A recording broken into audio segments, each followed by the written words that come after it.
अस्सलाम वालेकुम दोस्तों, मैं उम्मीद करती हूँ आप लोग दुनिया के किसी भी हिस्से में हों, इंशाल्लाह खैरियत से होंगे। चैनल पर आने वाले नए सब्सक्राइबर्स का बहुत शुक्रिया और अपनी राय भी ज़रूर लिखा कीजिए जब भी आप लोगों को वक्त मिले। दोस्तों, गुज़श्ता हफ्तों में आप लोगों ने बांग्लादेश के बारे में बहुत सी खबरें सुनी होंगी फसादात वगैरह के तनाजुर में। तो मैंने जब ये खबरें देखी और इनके जो फुटेजेस भी देखे चैनलों पर, तो मैंने बिल्कुल ये सोचा कि अचानक बांग्लादेश को क्या हो गया। अभी चंद माह कबल की ये बात थी कि बांग्लादेश की मईशत के बारे में जो थे बहुत अच्छे इशारे मिल रहे थे। कोविड के बावजूद वहाँ की शरह-ए-नमू बढ़ रही थी और जनूबी एशिया के दो मुल्क इंडिया और पाकिस्तान बांग्लादेश के मुआशी अशारियों को बहुत ही रश भरी नज़रों से देख रहे थे और कि बांग्लादेश की मईशत भी अच्छी जा रही है और वहाँ की हुकूमत है, उन्होंने अपनी जो भी उनकी हिकमत अमली है, जो भी पॉलिसी है, उससे वहाँ की आबादी को कंट्रोल कर लिया है। बिल्कुल एक रोल मॉडल मुल्क के तौर पर देखा जा रहा था। फिर अचानक ये हुआ चंद हफ्ते कबल, जैसे कि सारी ही हवाएं मुखालिफ समत में चलने लगीं। ये खबर मिली कि मुश्तई मुसलमानों ने सोशल मीडिया पर कुरान शरीफ की मुबैना तौर पर बेहुरमती की खबर पर हिंदू मंदिरों, घरों और उनके कारोबार पर हमले शुरू कर दिए हैं। इससे पहले सोशल मीडिया पर कोमेला में एक दुर्गा पूजा के दौरान कुरान की मुबैना बेहुरमती की एक वीडियो वायरल हुई थी, जिससे इन तमाम पुरतशद्दुद वाक़यात का आगाज़ हुआ और फिर ये तशद्दुद बढ़कर कम से कम बांग्लादेश के 23 शहरों तक पहुंच गया। इत्तलात के मुताबिक ये पूरा वाक़या एक मनसूबा बंदी का नतीजा था, जिसकी कुछ तफसीलात इस तरह से हैं कि दुर्गा पूजा के बाद जब सब लोग अपने घरों को चले गए, यानी कि जो वहाँ यात्री थे जो पूजा के लिए आए हुए थे वो अपने घरों को चले गए, तो पिंडाल में ये एक आरजी पिंडाल बनाया जाता था और गुज़श्ता 20 बरसों से इसी आरजी पिंडाल में दुर्गा पूजा हुआ करती थी।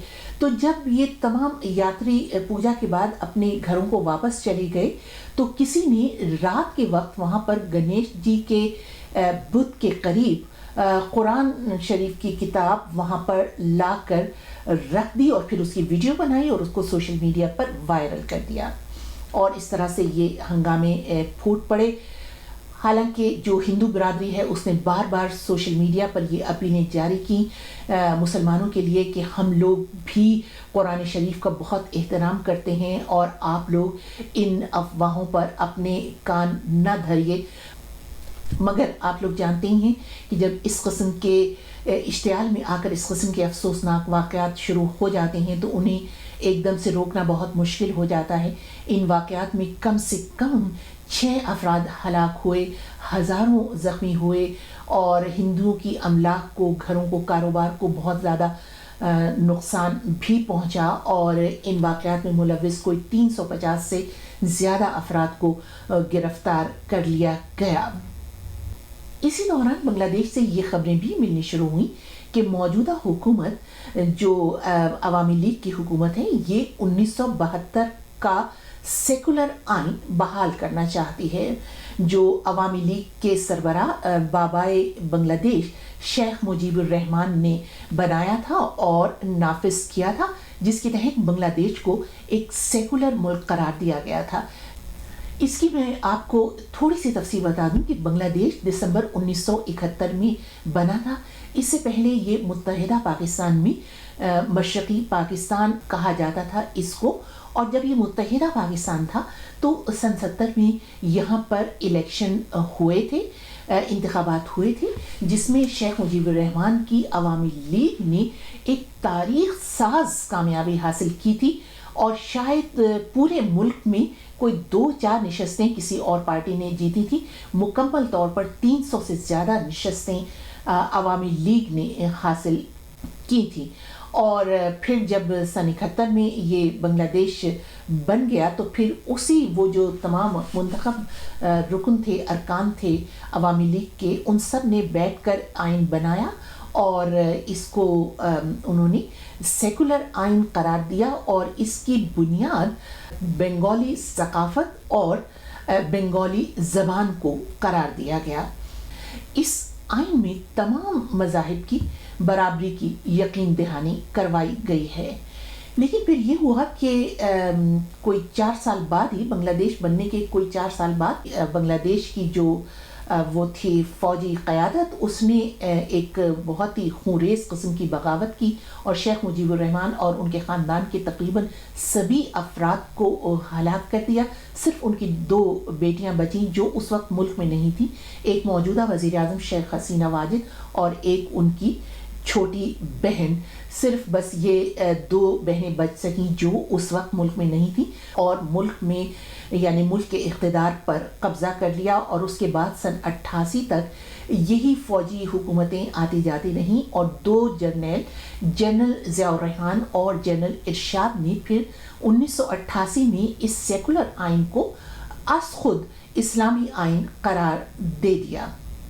تو ظاہر ہے کہ اس آئین کو ایک فوجی حکومت نے، جو غیر منتخب فوجی حکومت تھی، اس نے اسے اسلامی قرار دیا تھا.